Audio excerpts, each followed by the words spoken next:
Pose بنانے والے اور چلانے والے متوجہ ہو۔ ڈاکٹر اور انجینئر کی تعلیم کا عرصہ برابر ہے، لیکن دونوں کی فیلڈ اور ان کی آن لائن الگ الگ ہے۔ اگر ڈاکٹر کے معاملات میں انجینئر مداخلت کرے تو شاید مریض ہی کو مار دے گا، کیونکہ اس کو علاج کا پتہ نہیں، اس کو علاج کرنا نہیں آتا۔ یوں ہی اگر انجینئر کے معاملات میں ڈاکٹر دخل اندازی کرے گا تو مشین کو ناکارہ بنا کر رکھ دے گا۔ عربی کا محاورہ ہے کہ لِكُلِّ فن رجال، یعنی ہر فن کے لیے ماہرین ہوتے ہیں، اس لیے جس کی جو فیلڈ ہے وہ اس کا کام کرے۔ اسی طرح عالم دین کی فیلڈ میں غیر عالم داخل ہوگا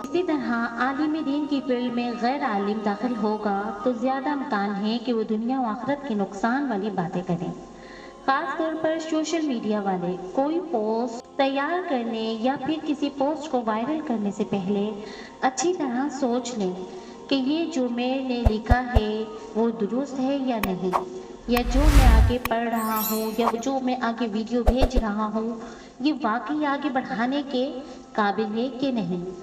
اس کے لیے کسی اچھے عالم دین سے مشورہ ضرور کیجیے، خصوصاً دینی پوسٹ کے حوالے سے۔ اور اگر کسی کے پاس کوئی پوسٹ آ جائے اور اسے یقین ہے کہ یہ پوسٹ گناہ بھری ہے تو جس نے بھیجی ہے اس کو سمجھا دیا جائے کہ یہ پوسٹ غلط ہے، ورنہ کہیں ایسا نہ ہو کہ گناہوں بھری پوسٹ وائرل کرنا جہنم میں پہنچا دے۔ کئی بار میرے پاس بھی سوشل میڈیا سے شرعی مسائل اور دیگر کئی طرح کی تحریریں آتی ہیں، کئی طرح کی ویڈیو آتی ہیں۔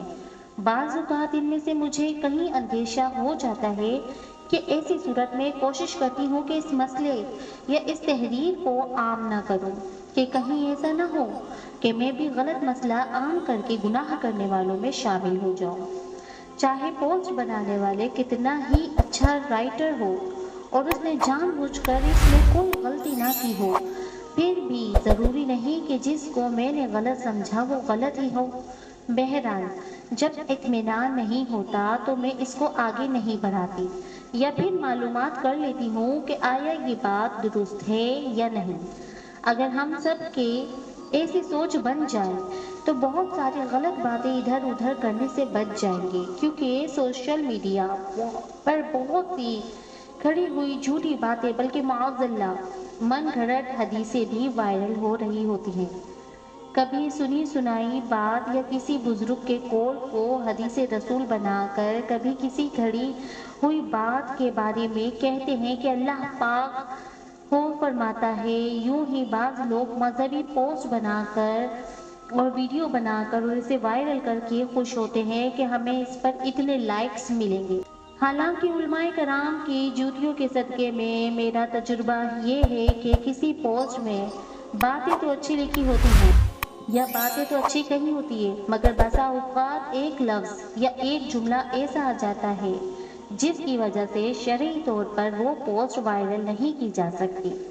ظاہر ہے کہ یہ غلطی بھی اسی وجہ سے ہوتی ہے کہ پوسٹ علماء کرام کو چیک نہیں کروائی جاتی یا ویڈیو۔ اسی طرح بعض لوگ احادیث مبارکہ کا ترجمہ لکھ ڈالتے ہیں کہ جو کہ ہمارے بزرگوں میں سے کسی نے بھی نہیں کیا ہوتا۔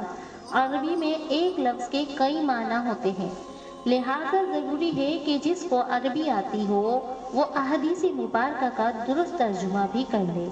یاد رکھیے، احادیث مبارکہ کے ترجمے کے لیے ضروری ہے کہ عربی آنے کے ساتھ ساتھ احادیث مبارکہ کی شروحات پر بھی نظر ہو۔ اسی طرح قرآن کریم کا ترجمہ کرنے کے لیے بھی عربی کے ساتھ ساتھ دیگر کئی علوم کا جاننا اور قرآن کریم کی تفاسیر پر بھی نظر ہونا ضروری ہے، کیونکہ ایسا بھی ہوتا ہے کہ کسی لفظ کا معنی مفسرین کرام رحمۃ اللہ علیہم نے کچھ اور بیان کیا ہوتا ہے جبکہ ہم کچھ اور سمجھ رہے ہوتے ہیں، جس کی وجہ سے ترجمہ کرنے میں غلطی ہو جاتی ہے۔ لہٰذا مستند علماء اہل سنت کا ترجمہ ہی لکھا اور پڑھا جائے۔ اگر آپ کو ہماری اسلامک اور اصلاحی ویڈیو اچھی لگی ہو تو ویڈیو کو لائک کیجیے گا، چینل کو سبسکرائب کیجیے گا اور بیل آئیکن کو پریس کیجیے گا تاکہ آنے والی ہر نیو ویڈیو آپ تک پہنچ سکے۔ السلام علیکم ورحمۃ اللہ وبرکاتہ۔